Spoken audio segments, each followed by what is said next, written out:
March 3rd here in southern Ontario, Canada. I said May 3rd in the last, but it doesn't matter. Real quick overview before I get into this. If you're outside of the country, our rcmp, Royal Canadian Mounted Police, they're our federal police. They're kind of like the FBI in the States. And in the Deputy Commissioner's own words, the rcmp operates in the criminal environment. Well, they're supposed to. They're not supposed to take orders from the government. They might report to the government, but they don't take orders from the government. Well, in fact, they do.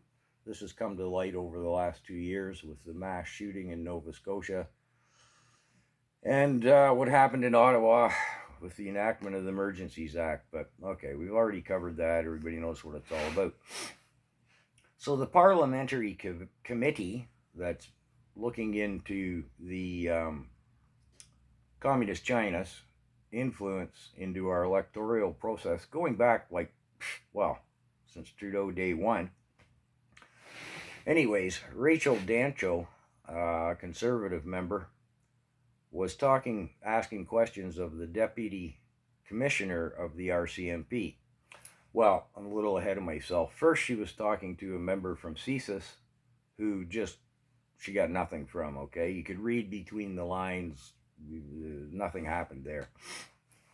So anyway, she's questioning the deputy commissioner of the rcmp because the head of the rcmp, the commissioner, has resigned.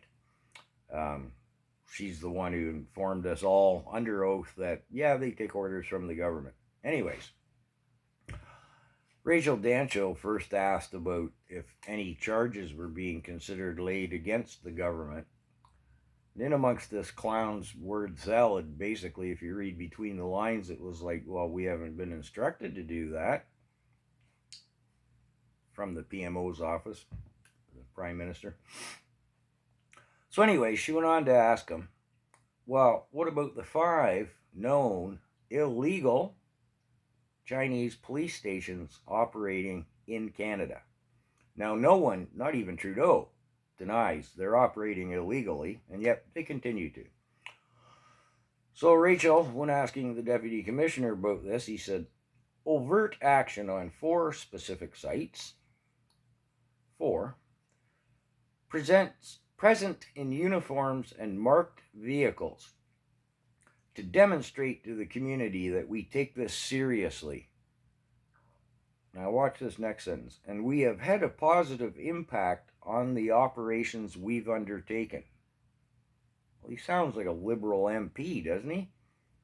We've had positive impact on our own. Yeah, okay, dude. And then he went on to summate by saying the rcmp operates in the criminal environment. I don't know why Miss Dancho didn't ask him, well, what about the 5th police station? Are you just ignoring that one? So, yeah. Okay, in the next video, I'm going to get into some background on the rcmp, the CSIS, what powers they have. All that stuff, but I got to go into the library for that. So, yeah, that's the kind of word salad they get. And this is just the parliamentary committee. There's no powers here anyway, so they're just trying to, the opposition's trying to dig into the truth. Oh, in summation, I should say, talk about Jagmeet Singh, the leader of the NDP. He, as well as the leader of the Bloc Québécois and the leader of the Greens, the throwaway vote party in Canada, that's who people vote for when they want to make a protest vote. They don't want to vote for anybody else, so they vote for the Greens. So, yeah, whatever, the Greens.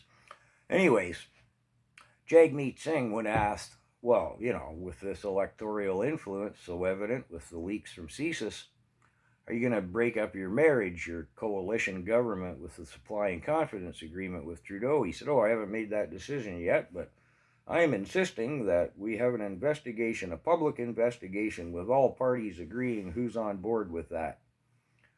Which Pierre Poilievre says as well, and so does the Bloc Québécois, and so does the Greens. Oh, we're going to have an investigation, a public investigation.